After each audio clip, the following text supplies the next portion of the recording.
I'm here above Lady Bower, and in these new videos what I'm going to be doing is I'm going to put GPX files and I'm going to upload them to Patron so you're able to download them and see where I've been. And I'm also going to have the locations where I'm shooting the shots from. So here I am now, I'm at location 1 and I'm going to be putting the locations, like I said, on Patreon, so you can come to the exact same spots where I am, you know exactly where I'm shooting from, and you're going to be able to take the images that I'm taking now. And also I'll be putting some raw files up on Patreon and you'll be able to download and edit my raw files and see if you're able to do a better job than me. It started month and we've been paid, and I've had the same tripod for 14 years. So I've treated myself to a new tripod. We've got the Ben Road Tortoise, and it's the 35 with the 35 head. I'll put the exact details on screen. I'm not going to do a review on it. I'm happy just to be out and about with it. My old tripod, it was an aluminium, old like 2-3 piece thing, and it was just a nightmare to carry. It swung off the back of my bag to the point where I didn't want to come out with it. It was just a complete pain in the arse, to be honest with you. It was 3 kilos. This is less than 2, and it's like 2/3 size, so it's 2/3 less weight and it's 2/3 less at size, and it's so easy just to put on your backpack and just to get away with it. Like, also today I've come out with my Trekker 450. This carries everything. I've brought dog out, I've got a cup so dog can have a drink. It carries 3 litres of water. It's hell of a bag. It's a bit of weight to have on, but like I say, you're able to put all your gear in. I'm going to take some shots here now. I've got 5D set up and I've got 70 to 200, so I'm going to put some shots up. I'll put them on screen, I'll get them edited, and then like I said, I'll bob them on Patreon so you're able to download these raw files and you can have a look for yourself.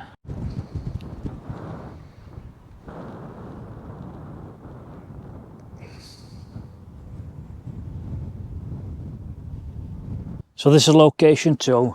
I've got a fantastic view at Lady Bower and I'm shooting this at 70mm. I think I've got 1 stop under just to account for sky, so I don't want to lose any highlights with sky, because pictures mainly made up of the lake like. So I'll get these, I'll put these on screen, and I'll upload a few for you to have a look at, to have a mess about with.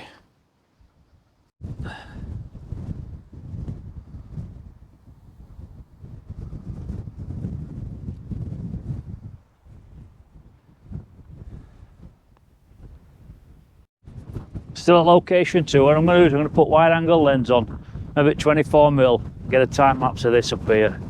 So I'll put this on screen for you now. And here we have behind me the Coach and Horses Stones. This is fantastic, this place, for a wild camp. And you better here, because I think up there one Ted's here, and on the other one Bamford Heads will come and clear you off. So I've had a couple of wild camps up here. I'll put some time lapses up now. Last time I was up here, it was in winter.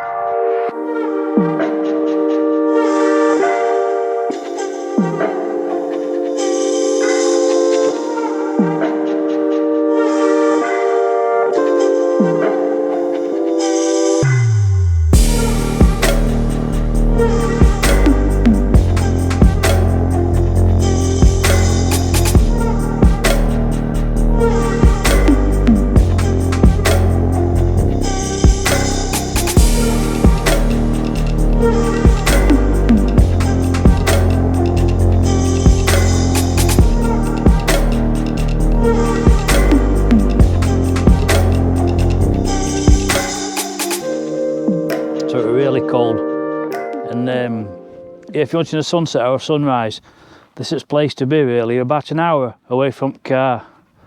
And just a quick update on that tripod, it's superb, it screams quality like. So I've never had a tripod with any quality whatsoever. I've had that one that I've been on about before, I've had that for 14 years. And it's been a tough gig when I compare it with something as quality as that like. So yeah, I'm loving tripod. And I can't wait to get out and get some more use. I think his next stop will be to Seal Stones. which is about 25 minutes that way. Anyway, I'll come back to you when I get up there.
This is location 4, this is seal stones. And what I've had to do here with this one is I've had to focus stack and also do a little bit of bracketing for exposure. Because to get my foreground exposed right, it blows me back out. And then if I get my back exposed right, it brings mass shadows into my dark areas, into my foreground. So like I say, I'm going to do a bit of focus stacking and I'm going to do a bit of bracketing. And then I'll merge these in Photoshop to get the shot I want. But this is seal stone and it's a little bit out of the way, it's off at beaten track, so if you're not 100%, there's a small chance, well there's a large chance actually, that you can actually walk straight past it. Anyway, so I've popped location on and you're able to see that. I'm going to shoot this for 10 or 15 minutes and then I'm going to be back with you in a bit.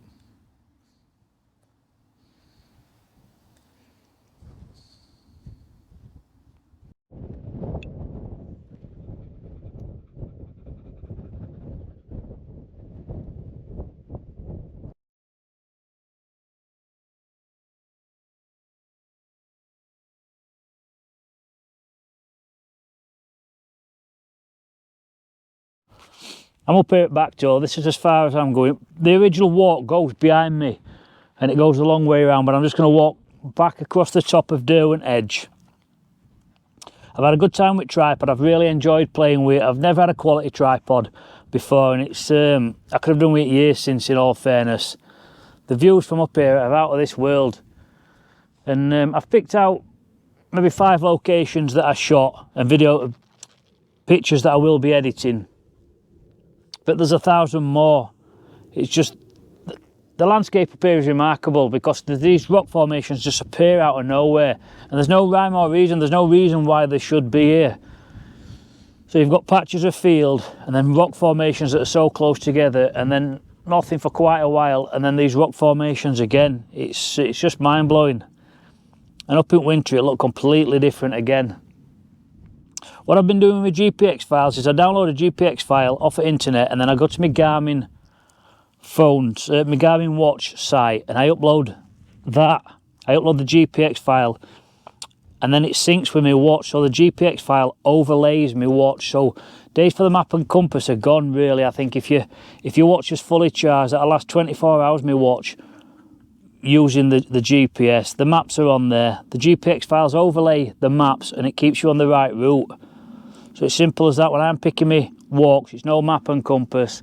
I select the GPX file I want to do. I have a good research. I bob that on my phone. I go to the start point and then I start the journey where I've started it when I've built the GPX file. I'm going to put in the GPX files on Patron so you're able to download them and then you're able to put them on your Garmin device and then you're able to basically do the walk that I do and take the pictures from the same location that I do. Thanks for watching. Oh, one more thing before you go, if you could just drop a like. Everyone says it means a lot. The algorithm picks it up. And if you've watched this till end, thanks a lot. So I'm over out in this one and see you on the next one.